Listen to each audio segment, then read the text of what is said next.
All right, welcome back to the YouTube channel. Today we are talking about Two Sisters. I'm going to be drinking some coffee while we talk about this one. All right, here we go. Two Sisters. This is actually the third published book that I ever did. Pistol Whip was my first book in 2001, then Pistol Whip the Yellow Menace in 2002, and then in 2003 I wanted to do my idea was to start a series of graphic novels that would all be spy-based graphic novels. And this was going to be the first one.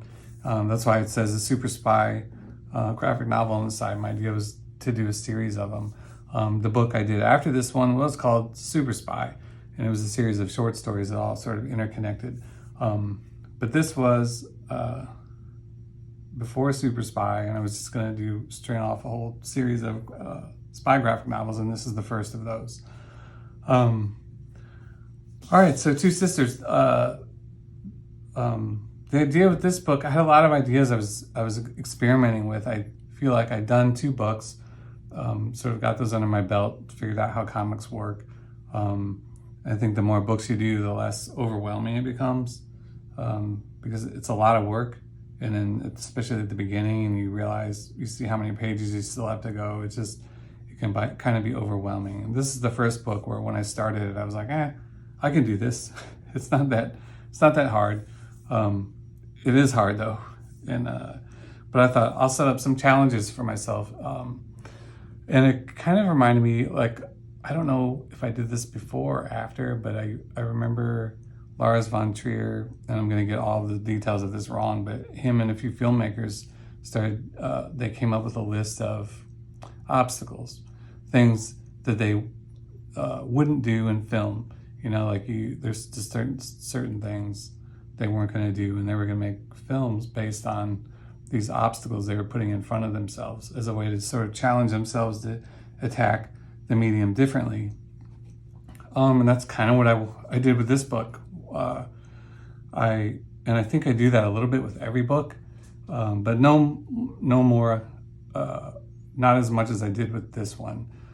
So first of all, with this book, you'll see that this cover looks like a book cover, but my idea with the book cover was to make this the actual first panel of the story. So as soon as you look at the cover, you're already reading the comic. And so you turn the page and there's black, and then you see the little code book that she was holding on the front. So this is the code book, and she throws it in the fire. And then the title page is burn pages from the code book. It has all the credits. That's what I had to try to figure out, like, how do I check the boxes of what a book has to have, which is title page, credits, copyright, but also incorporate it into the story. So this is kind of my solution. I had these pages here. And this code is something that you'll use later in the book. So I'll kind of get back to that. But I hit you with that up front, so you're like, oh, that's funny. One-time use code. And the idea with the one-time use code is that with spies, a lot of times they would just use the page from the book and tear it out, and they would use that code one time, and it was done. So almost impossible to break that code. So that's the title page, and then we jump to this cup, and these guys talking about this cup. And again, it's just full pages, and we slowly start to zoom in, and we learn about some history about this Roman artifact, and we go back to Roman times. So this is the second obstacle I put in front of myself with this book was, first of all, every page, every part of the book is part of the story, including the cover and back cover. The second obstacle was I didn't want to do any location captions, and I didn't want to do any hard cuts from one scene to the next, other than I kind of bend this a little bit when we go to the flashbacks from modern day or from World War II. But again, I feel like this transition puts you back into time, and we see, so this woman escaping. And again, I was playing more with layouts here than I'd ever done before, just trying to figure out how to use comics, what's the best way to do it. And then I sort of show her like a family tree of her meeting somebody, having kids, those kids growing up, and then this is how I was showing the progression of time from Roman times, and now we're in Venice in sort of pirate times, probably the 1700s, late 1700s. And then we see the pirate, and we're tracking this cup that we saw in the opening scene, and we sort of see it progress and what it did. It helped free that slave, and then this guy has it in the boat, and then we have a lot of pirate action. And then this is one of my early books where what I did was to come up with ideas. I just made a list of things I wanted to draw, things I wanted to see in a story. And so in that list was pirates, spies, rockets, and a few other things I'll probably remember as we get to them. But so I figured out a way to weave sort of this pirate story into World War II. And that gold cup and tracking that cup throughout history is kind of how we do it. So we see the cup again here. Then the chapter break. And now we're in World War II. And we're seeing this rocket get designed. And also I have to mention that the original printing of this book was black and white, published by Top Shelf. Dark Horse reprinted this book, and then I asked Marie Enger, a studio mate of mine, who is a great cartoonist in her own right, if she would color it, and she did a great job with the color. I wanted kind of a specific palette because of World War II. I wanted to look sort of old, and then I wanted the pirate stuff to look even older, so we sort of worked on that, and she just did an amazing job on the color. But yeah, the original printing of this book was all black and white. And I really, for that reason, that's why the color is all kind of flat, because I just felt like it fit the art better, and still feels kind of old or of the era. Again, some of my early sound effects, which I don't love the sound effects, but I like the function of the sound effects. They've gotten better over time. It's a little bit hard sometimes to look at older books like this and some of the art, but you can see already one thing I figured out was sort of the 3 tiers, 6-panel grid, and this is something I've used my whole career. I love it. I love the uniformity of this, and then how it just pulls you into the story where you're not really focusing on fancy layouts. You know, it's about what's happening inside the panels and keeps you in the story. Another book, Stray Bullets, which I should talk about, does it so well. He goes from 6-panel to 8-panel as that series progressed, and it's just amazing. Actually, I think he might have gone from 8-panel to 6-panel. I'll have to go look. Again, and then I had fun. Every once in a while I would break out of the grid. It's still 3 tiers, but then I was using the space of that to show this letter going down the letter tube. And again, we're following, I won't go over the story too much. It's 2 sisters, one's a spy, one's at home. There's a little bit of a twist I won't spoil, but here we go with rockets. So I did a lot of research on V-2 rockets and the development of those during World War II. And so we see this rocket, and we jump back and forth between the rocket and this party. And then with the idea that something is, the anticipation of, is that going to hit the party? And then it doesn't. It's a dud, practice one. But here we go, they're launching another one. And then it jumps back and forth from the rocket to this party, and we see this couple sort of interacting. It's been a while since I've read this, so I kind of like sort of the metaphor of them meeting and sort of getting to know each other, and these rockets sort of not firing. Then we see these rockets being built by slave labor. This is all true, based on a bunch of research I did. A lot of Morse code I slipped in here. All these Morse code, all of this is real. Those are real messages you can decode if you know Morse code. And we sort of see the Morse code signal going across the ocean. And this is the other obstacle, and how I sort of got around it. I wasn't using location captions, and I wasn't cutting from one scene to another. So we're seeing this happen in London, and then we see this radio signal go out, and we're following it as we go across the channel to someone in Germany. So there's no locations. I used some sort of hints with signage and architecture to sort of indicate where we're at, but I didn't want to use captions at all. So there's no captions in this entire book. And there's not really any scene cuts. There's chapter breaks, but there's no scene cuts. It just flows from one scene to the next. Maybe see this couple slowly coming closer together, but now we see this rocket flying over the city.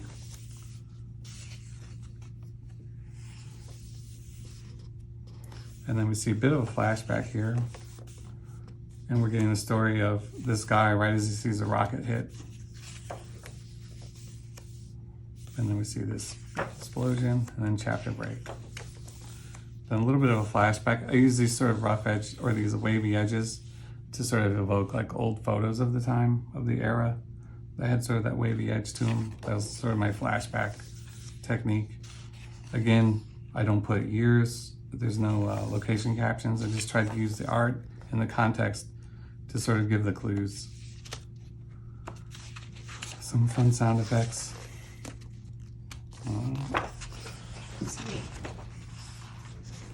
All right, and then we have these guys studying the pirates, and that brings us back to this pirate sequence.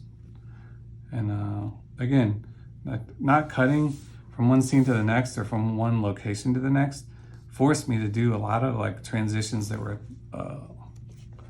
fun, but labor intensive.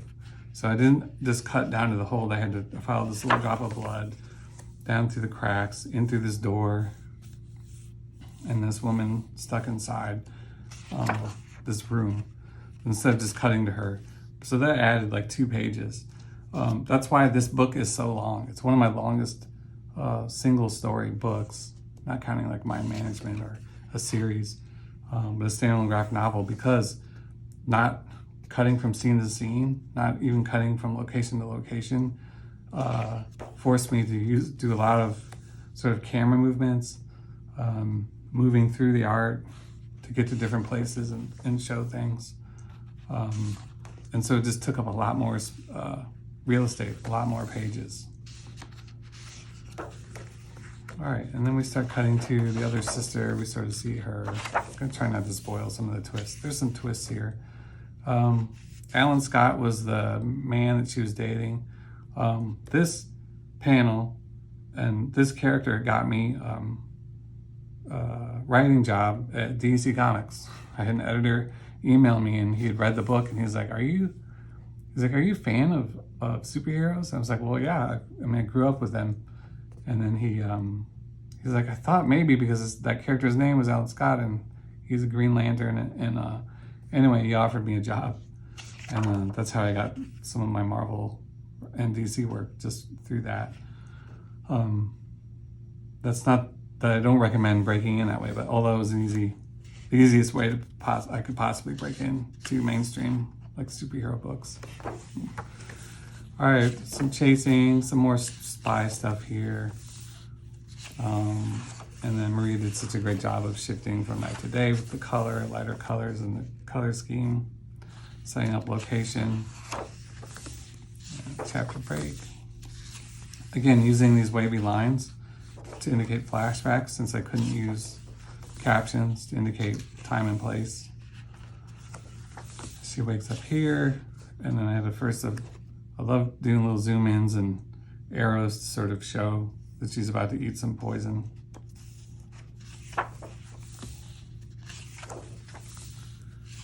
I had a lot of fun with this. And then again, 3 tiers and 9 panels. Fun to draw. The 9 panels take the most. They're the most time consuming. You would think like a splash page, you spend the most time on those, or those are usually the easiest and the quickest. These 9 panel pages are the hardest. Oh, and this is another thing I was doing. It worked better. I don't know if it worked better in black and white, but I was doing sort of there's a chess match here as they're sort of like talking to each other and strategizing. And so I made a checkerboard. So it's white, black, white, black, white, black. It alternates his panels or and you see the checkerboard again here. And these are all dark black panels and then light panels. Just like a subtle sort of subconscious thing, hopefully. Andrew Wyatt painting, this is my homage to one of my favorite paintings, The Woman in the Grass. I think it's at the Museum of Modern Art in New York. Great painting.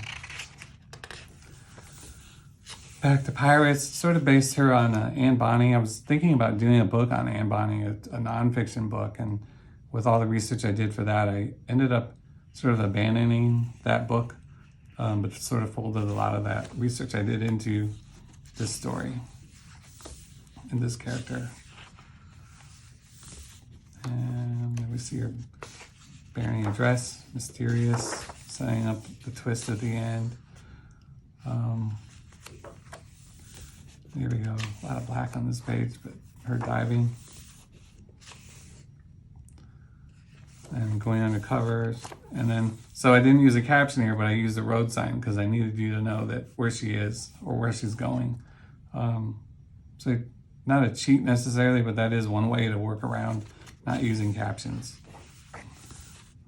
Again, so this is the first of a few codes in this book, and it's just a series of numbers. These numbers all correspond to that title page. So if you go in there and match the number to the letter, there's a secret message. And I spelled this one out. That may or may not be right. Don't trust me. There might be a double message in that. Here we go, she's in Paris. Again, this is inspired, I think we'd just gone to France for the first time, like a year or two before this book. And so it was inspired by that trip. And again, I'm using the road sign trick, so not a caption, but a little bit of a cheat. I'll admit that's a cheat. Then this is a lot of this stuff going on here. As I was doing it, I really love doing this stuff with people, like sending messages and encoding messages and how do you communicate secretly. And so I did a lot of research on this while I was doing this book and afterwards, which is why I ended up doing Super Spy, because I just had so many ideas for spy stories and ways to encrypt messages, and I was just really fascinated by that. Again, here's a tray of the swastika on there, which is flipped, and I flipped it on purpose because I didn't want to didn't want to give it any legitimacy. So that a couple people pointed that out. I was like, yeah, I know. I'm not respecting the symbol on purpose. Finally, some action. I love how Maurice is popping out these bright colors. It's pretty subdued, and then when the action happens, it gets bright, which I really like. All right, again, with the road sign, I figured that out, and really it's really hard. If you're doing something that spans the globe in different cities and you're trying to show new locations and changes of place, it's hard to do without captions. So I'll say that in my defense. Here we see a guy building little models. And this, I'm a huge fan of Thunderbirds, the puppet show. And so that was one of those things where I'm like, I think that was on my list. I was like, I want to do something with like rockets, not just V2 rockets, but rockets. And then I love Thunderbirds. And so I figured out a way to fold in sort of my love of Thunderbirds in a way to pay homage to that show, which I love. And it's kind of funny. Like there's a lot of sad things in these books, but there's some stuff in here I put in that just to make me laugh. Here's a guy. This is a guy that shows up in Super Spy, and this is a case that I actually built in real life. I had a suitcase that I built. I put like a fake bullet hole in there, and then I had all these little gadgets I built to put in there. And then when the book Super Spy came out, I used that as sort of a display, and put this character in more of Super Spy as well. So he started here. And we sort of see his sad story. And you get his full story in the Super Spy book later on. And in a way, I sort of retold this story in Super Spy, probably from a different point of view. But I think while I was doing this, it made me realize I have a lot more stories to tell, a lot more spy stories to tell. Again, I'm using the radio signals to change location. No more codes, nothing secret here. Okay. Some more flashbacks. We see the girls, the two sisters when they're younger. And then sort of metaphor, or getting caught. And then I was trying to figure out a way to tell backstory for characters without telling the backstory of the characters. So I sort of use some visual zoom ins like I'd done earlier. But just to sort of reveal character, this sort of womanizing Nazi guy. And then here we see the goblet from the very opening, and we're seeing it. We're actually seeing that goblet sort of buy people's freedoms, or being used to gain freedom throughout the entire book. That's kind of one of the themes of the book, without spoiling too much. Here she is. She's got her little explosives, blowing this up.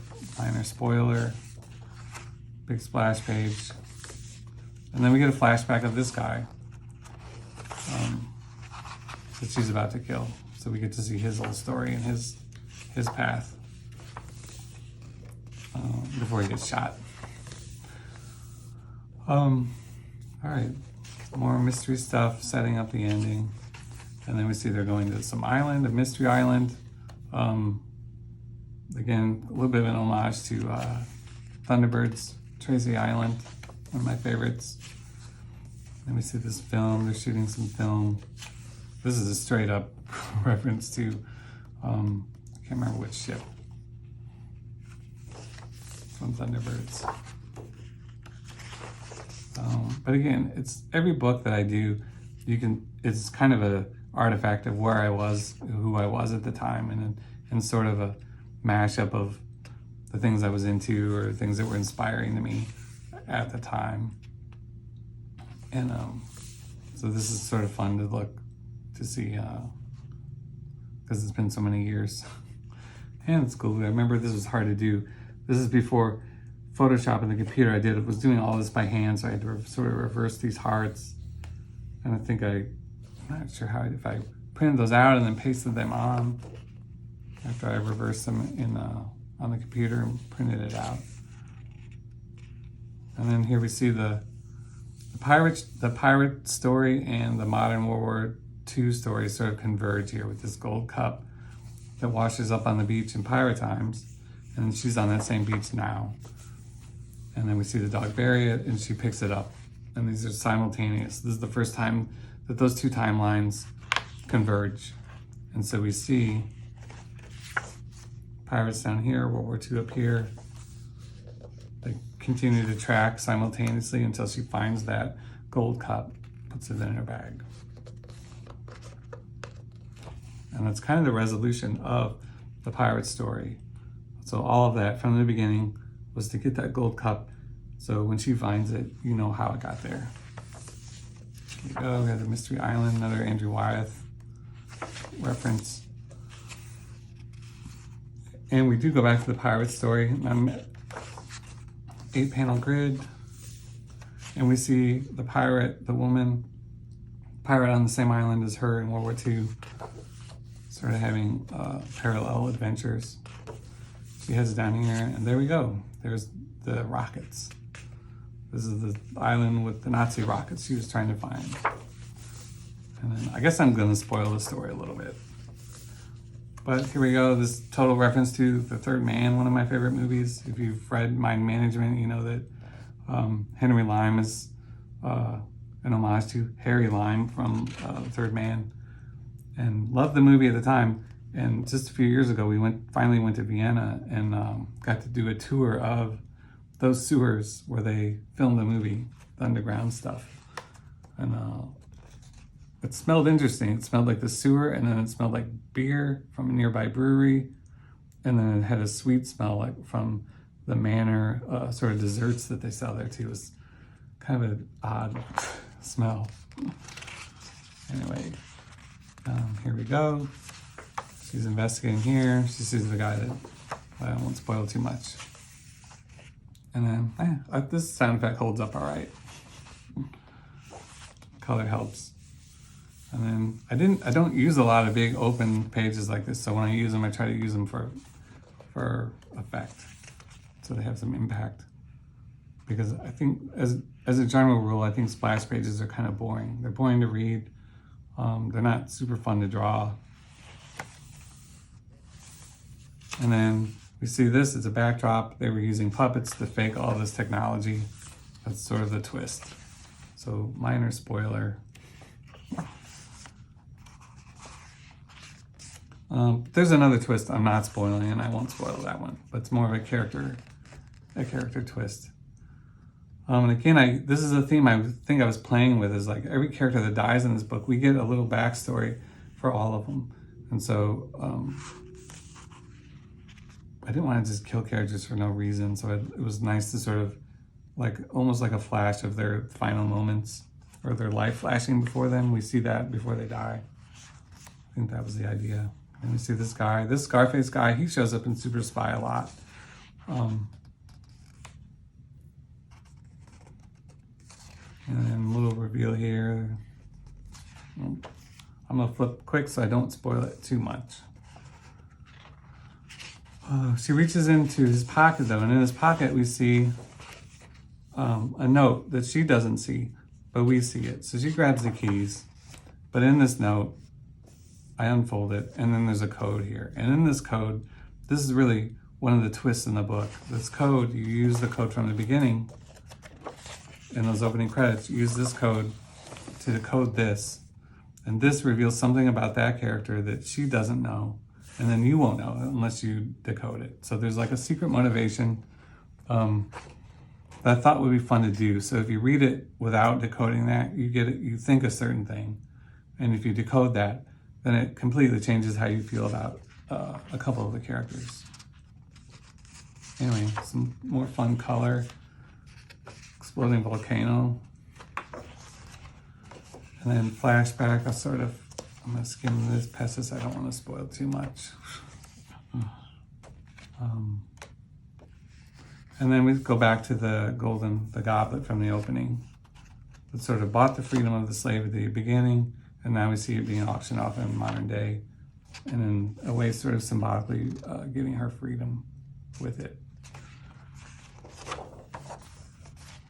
And yeah, and so we follow a sister to the house. There's a little more to that. I'm skimming it so I don't spoil it too much. And then we pull back out to the ocean and across the way, and then we see an ancestor of the woman pirate from the opening at the same time, sharing an ocean. And then the water. Then that's the end, except every part of this book is part of the story. So we see a lamp, we see the hand click on the lamp, and then this is the last page of the book as they're waking up and sitting there with this dress, which has some meaning. I don't want to spoil all of it, but anyway, that's the whole book. Is the story. This is the first page, and then this is the last page.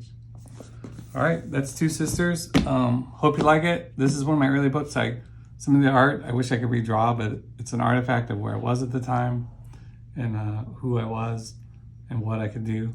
I still like this book, Two Sisters. All right, hope you like that. Thanks a lot. Leave comments. If you have any questions about the book, I'll answer them. If you want any requests for a book you want me to talk about, put that down there too in the comments, and I'll see you next time.